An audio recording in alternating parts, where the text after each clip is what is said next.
वैशाख मास माध्यम अध्याय 20।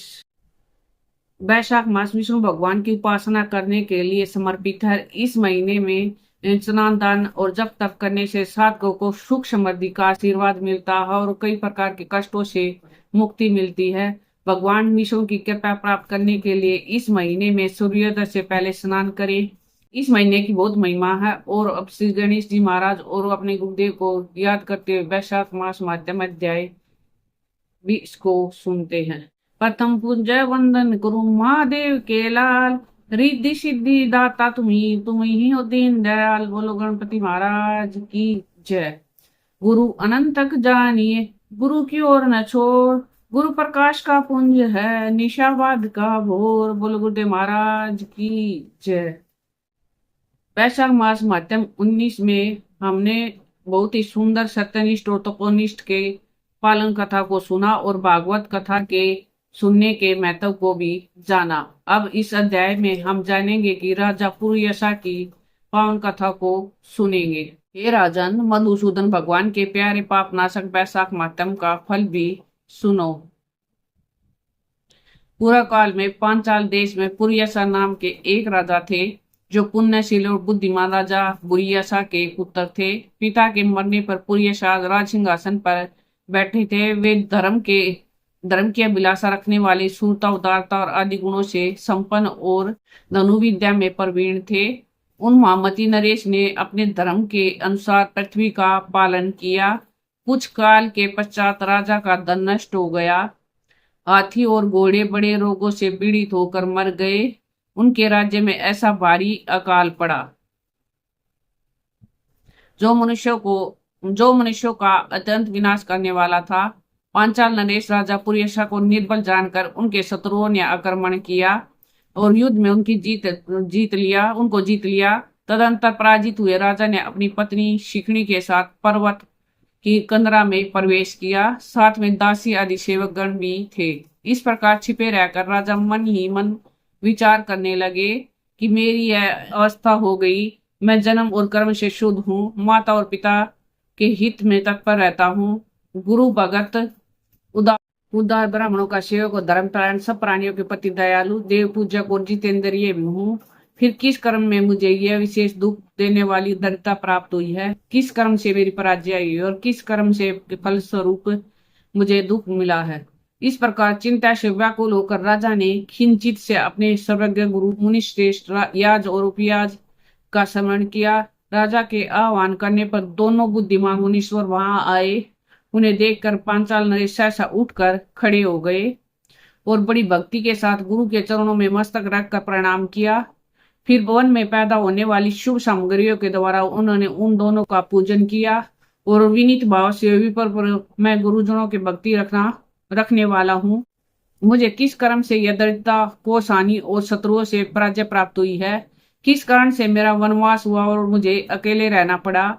मेरे न कोई पुत्र है, न भाई और न हितकारी मित्र ही है। मेरे द्वारा सुरक्षित राज्य में यह बड़ा भारी अकाल कैसे पड़ गया? ये सब बातें विस्तार पूर्वक मुझे बताइए। राजा के इस प्रकार पूछने पर वे दोनों मुनि श्रेष्ठ कुछ देर ध्यान मग्न हो गए और इस प्रकार बोले, राजन, तुम पहले 10 जन्मों तक महापापी व्याध रहे हो। उस समय तुम संपूर्ण जीव मात्र हिंसा के तत्पर रहे। तूने कभी भी विष्णु भगवान का नाम लिया, न ही ध्यान किया और न ही उनको कभी नमस्कार किया। राजन, ऐसे करते करते 9 जन्म बीत गए। फिर 10वें जन्म में तुम सहाय पर्वत पर पुनः व्याध हुए और वहां सब लोगों के प्रति क्रूरता करना ही तुम्हारा स्वभाव था। तुम मनुष्यों के लिए यम के समान थे, दयाहीन, शस्त्रजीवी और हिंसापरायण थे। अपनी स्त्री के साथ रहते हुए भी राह चलन वाली पथिकों को तुम बड़ा कष्ट दिया करते थे। बड़े भारी सठ दुष्ट थे। इस प्रकार अपने हित को न जानते हुए तुमने बहुत वर्ष व्यतीत किए। जिनके छोटे छोटे बच्चे हैं, ऐसे मृगों और पक्षियों को वध करने के कारण तुम दयाहीन दुर्बुद्धि को इस जन्म में कोई पुत्र नहीं हुआ। तुमने सबके साथ विश्वासघात किया, इसलिए तुम्हारे कोई सहोदर भाई नहीं हुआ। मार्ग में सबको पीड़ा देते हुए इसलिए इस जन्म में तुम मित्र रहित हो। साधु पुरुषों के तिरस्कार से शत्रुओं द्वारा तुम्हारा कभी दान न देने के दोष से तुम्हारे घर में दरिद्रता प्राप्त हुई है। तुमने दूसरों को सदा उद्वेग में डाला है, इसलिए तुम्हें दुस्सह वनवास मिला। सबके अप्रिय होने के कारण तुम्हें ऐसे दुख मिला है। तुम्हारे पूर्व कर्मों के फल से ही इस जन्म में मिला हुआ राज्य भी छिन गया है। अब हम तो तेरे सतकुल में जन्म लेने का कारण बताते हैं। जब 10वें जन्म में तू गौड़ देश में था, तब पथिकों को बड़ा कष्ट दिया करता था। एक दिन कंटक में वन में दो धनी वैश्य और एक मुनि जिनका नाम कर्षण था वहां से गुजर रहे थे। तूने उनमें से एक वैश्य को मार दिया और उसका सब धन छीन लिया। दूसरा वैश्य अपनी जान बचाकर भागा और अपना धन कहीं लता पताओं में फेंक गया। वे मुनि भी अपनी मृत्यु के डर से धूप में भागे और प्यास और धूप से व्याकुल हो मूर्छित हो गए, गिर पड़े। तब तूने वैश्य धन कहाँ पटक गया, यह जानने के लिए उस मुनि के कानों में फूंक मारी और साथ ही जल में उनके नेत्र धोए, पंखे से हवा करी। कुछ समय बाद मुनि के स्वस्थ चित्त हो तेरे पूछने पर वैश्य का धन कहाँ है तुझे बता दिया। तब तूने मुनि को सुखपूर्वक चले जाने को कहा तो तू गहन वन में चला गया। यद्यपि तूने अपने कार्य सिद्धि के लिए ही मुनि की रक्षा की थी, तब भी उस पुण्य के प्रभाव से तेरा जन्म महापुण्यवान विशाल राजवंश में हुआ। अब यदि तुम सुख, राज्य और धन संपत्ति, स्वर्ग और मोक्ष चाहते हो, तो सायुज श्री हरि के पद की अभिलाषा रखते हो, तो वैशाख मास के धर्मों का पालन करो। इससे सब प्रकार के सुख पाओगे। इस समय वैशाख मास चल रहा है। आज अक्षय तृतीया है। आज तुम विधि पूर्वक स्नान करो और भगवान लक्ष्मीपति की पूजा करो। यदि अपने समान ही गुणवान पुत्र अभिलाषा करते हो तो सब प्राणियों के हित के लिए प्याऊ लगवाओ। इस पवित्र वैशाख में भगवान मधुसूदन की प्रसन्नता के लिए यदि तुम निष्काम भाव से धर्मों का अनुसार करोगे तो अंतकरण शुद्ध होने पर तुम्हें भगवान विष्णु का प्रत्यक्ष दर्शन होगा। यूं कहकर राजा की अनुमति ले उनके दोनों ब्राह्मण पुरोहित याज और उपयाज जैसे आए थे वैसे ही चले गए।